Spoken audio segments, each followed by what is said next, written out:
What's going on, everyone? So, based on news that came out, Lauri Markkanen does not want to be traded, that he wants to re-sign with the Utah Jazz and is looking to potentially sign that new extension after August 6th. Now, the reason August 6th is very important is because after August 6th, if he signs that extension, then he cannot be traded this year. He won't be able to be traded till next season. If he signs it on the 6th or sooner, then he would be able to be traded by the trade deadline. Now, right now, the Golden State Warriors seem to be the team that is most active in trying to acquire him, but they don't want to give up Pod. They don't want to give up Kuminga. And so it's basically Moses Moody and picks. San Antonio Spurs is another team that's been heavily linked to a Lauri Markkanen trade. But they want to do Keldon Johnson along with first to go and land Lauri Markkanen. And, this is where it kind of begs the question for the Lakers, right? Of, do they just make the move? Right? Do you just take Austin Reaves, take your draft picks, and go and trade for Lauri Markkanen, right?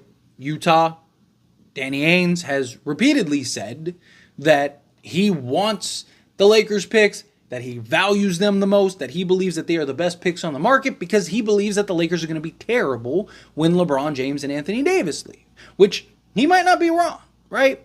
So, to me, if you're the Lakers, do you just kind of push your chips in and try to go get a Lauri Markkanen?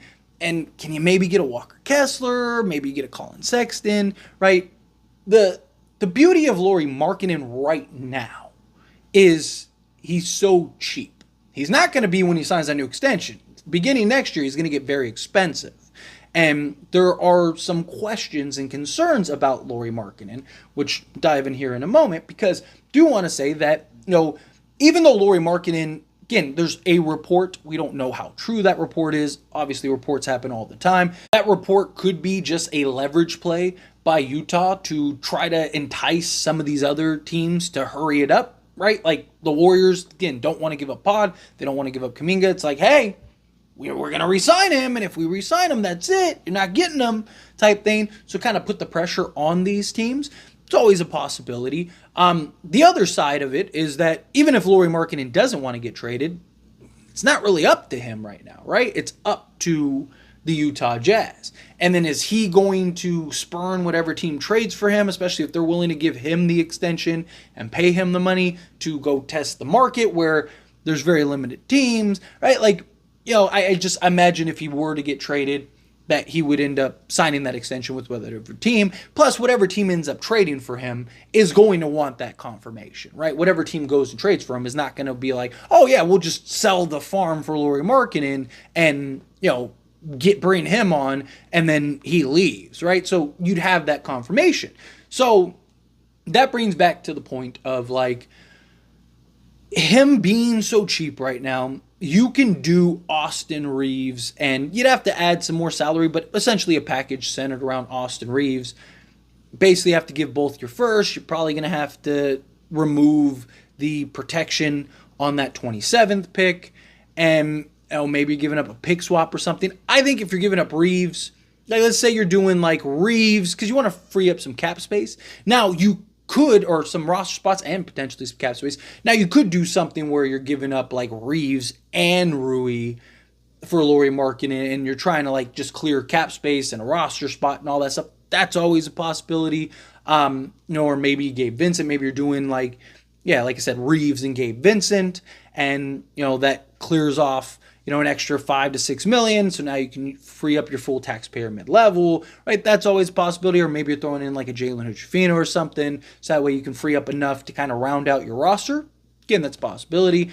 But point of the being is like, do you just kind of say, we could go trade for Jerami Grant, and they want to first. They may budge, they may not, or we can kind of do the same thing and go get Lauri Markkanen. Now, look, the Lakers, they do not want to trade Austin Reaves, but their criteria for trading Austin Reaves is a bona fide all-star level player, which Lauri Markkanen is that, right? He would slot in beautifully. There's no questions about LeBron, AD, and him. He's a guy that's not going to take away. He's so good off ball. He's so efficient shooting the basketball, right? He makes a ton of sense. But there are some real concerns. One, again, you're going to pay him $40+ million a year. It's not good. Is he the second best player on a championship team? Right? And you may be thinking, well, Tyler, right now, he wouldn't be. Yeah, right now, but that back end of his contract, he will be. Right? The back end of his contract is going to be him and Anthony Davis. Are the two of them enough to kind of lead the charge going forward? Now, if, Max Christie or Dalton Knecht or somebody, if one of them kind of turn into a star, then you may be in good shape in that regard. Then, maybe it works out, or maybe you're able to put enough talent around them. We'll see. Time will tell. I mean, that's years from now, but still, it's something you got to keep in mind. The other thing is just injuries, right? The most games he's ever played in his career were 68, and that was like his rookie season. He played 66 like 2 years ago. But I know some people say, well, Utah was tanking. That's why he only played 55 games last year. Yeah, but he missed games because he was hurt. They just didn't rush him back. They just weren't in a position where it's like, oh, we need you to come back. They're just kind of like, hey, you got a week? Take 2, right? Like, it wasn't one of those situations where it was like, oh, no, he can, like, we need him to rush back. We need you to hurry. Like, it was just kind of like, hey, you're on vacation. Enjoy it a little longer. Tell you what, you want to stay an extra day? Stay an extra 2 days, right? Like, that was the situation. But the guy hasn't been a model of health. Now, granted, if he's on the Lakers with LeBron and AD, he's probably playing a different role, he doesn't have the responsibility that he has elsewhere. Now, again, you can kind of talk yourself into it and make the argument, but a lot of the problems and concerns that people have about Zach LaVine, for example, Lauri Markkanen's going to have a lot of the same problems. Now, right now, the difference is that Lauri Markkanen, you can just trade a player or two and you got him. Whereas Zach LaVine, you'd have to trade 3 players minimum to go get Zach LaVine and bring him in. But his contract would be pre-TV deal, right? So Lauri Markkanen's percentages are going to be very different than what Zach LaVine's is. So, and his contract is shorter, right? So you kind of like his contract kind of lines up with LeBron and AD. So when they kind of ride off into the sunset, you unload Zach LaVine rather than like you have Lauri Markkanen and it's like, what do we do? Do we trade him? Do we keep him? Whatever. Now you could argue that Lauri Markkanen would have more trade value than Zach LaVine. But if Lauri Markkanen can't stay healthy, at $40+ million, he might not.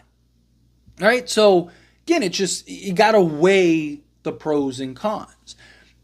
To me, it would be a move where you're going all in. And I would personally want more than just Lauri Markkanen. Like I said, can you get Kessler too? Right? Like, can you give up whatever you got to give up and basically get Kessler and Lauri Markkanen? Now you're at, 22 million, let's call it 23. Let's be safe, say 23 million, right? And you kind of stack up a couple pieces, basically trade all your picks. At that point, take whatever you want, right? Like, hey, we'll give you both first, remove the protection for the 2 first, or for the 2027 first. We'll give you, 2 pick swaps or whatever. I think they have 3 pick swaps, whatever. So take the pick swaps too. So now you got the pick swaps, you got the 2 firsts on top of the 2027 first. So basically you got, 3 unprotected firsts from the Lakers, and you got 3 pick swaps, right? You get Austin Reaves, maybe a throw in, like a Jalen Hood-Schifino or something. Like give him another young guy as like another first, Maxwell Lewis, right? Whatever. I try to keep Dalton Knecht if I can, right? If you could get Kessler and Lauri Markkanen, I kind of feel like you trade, like even if you have to give up Dalton Knecht, I feel like you do it. I know some people might not like that idea, but it's just like you can't miss what you don't have, right? Like you never really seen Dalton Knecht play, and yeah, he may be ready right out the gate, but is he Lauri Markkanen ready right out the gate? Probably not. And you get a young center who can have an impact. You could slot immediately. Like, you could even just go big if you want to. You could have, like, LeBron at the point, Lauri Markkanen at the 3, Anthony Davis at the 4, and Walker Kessler at the with like Max Christie at the 2 or whatever, right? Like you could go that route if you want to, or go Jared Vanderbilt, right? Like because you have Markkanen and LeBron and all that stuff. Now, obviously, shooting and stuff like that would be concerned, but I'm saying like you could just run a big unit if you wanted to and just see how it looks, test it out. But I do think that there's at least an argument to be made to kind of go all in. I do have my concerns of it. I wouldn't want to go all in for just Markkanen. Like, I wouldn't want to trade Reaves and then all of your picks for Markkanen. Because, again, it is a risk, right? You run the risk of him leaving. You run the risk of him and his injury history. You have to pay him, right? Like, there's a lot of factors that need to be factored in trading for a Lauri Markkanen trade. But if the Warriors aren't willing to relinquish what they need to relinquish, and the Spurs are like, like we just want to trade Keldon Johnson, then maybe the Lakers kind of swoop in and be like, hey, let's work out this deal, give up Austin Reaves. I don't know if the Lakers would do that, right? Because for whatever reason, the Lakers just value Austin Reaves like he's prime Michael Jordan. Now, look, I like Austin Reaves a lot. I think Austin Reaves is great, but he's not Lauri Markkanen. You can't teach that 7 feet. Can't teach the shooting. I mean, you just can't. Like, Lauri Markkanen is an all-star level player. Like, he's a proven all-star level player.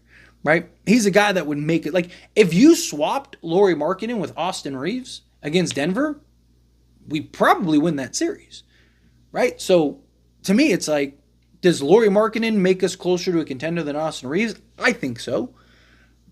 But, again, it's like, there are some concerns, right? The best ability is availability. Is he available? Is he healthy? Is he good? These are all questions you got to ask. But, anyway, as always, this is a discussion. I pass a question on you. Let me know your thoughts and opinions down in the comments below. What do you think? How do you feel? What are your thoughts? Do you think, yes, you got to trade Austin Reaves for Lauri Markkanen, get that done, whatever you got to do, whatever you got to give up? Or do you kind of like me where, like, not just for Lauri Markkanen, you got to get Kessler or something too. Like, can't just be Lauri Markkanen, especially if you're going to sell the farm, because they would need more Lauri Markkanen. However you feel, whatever your thoughts are, I'd love to hear it. So let me know down in the comments below. That being said, if you haven't liked this video, hit that like button. Helps me a lot. Helps me enjoy these types of videos. Truly appreciate it. Not subscribe to the channel, hit that subscribe button. Turn on the bell notifications. Appreciate y'all. See you in the next one.